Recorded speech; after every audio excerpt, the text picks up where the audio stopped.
Makanya para ulama kita itu ingin menyambung dirinya, karena Rasulullah yang bilang, siapa yang bersalawat kepadaku maka aku akan menjawab salam itu. Saya sempat dulu bertanya, kenapa Rasulullah didoakan padahal dia sudah selamat? Kan sudah selamat, dijamin masuk surga.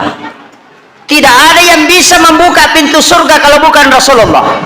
Tapi kenapa kita doakan? Ternyata sebenarnya bukan Nabi yang kita doakan.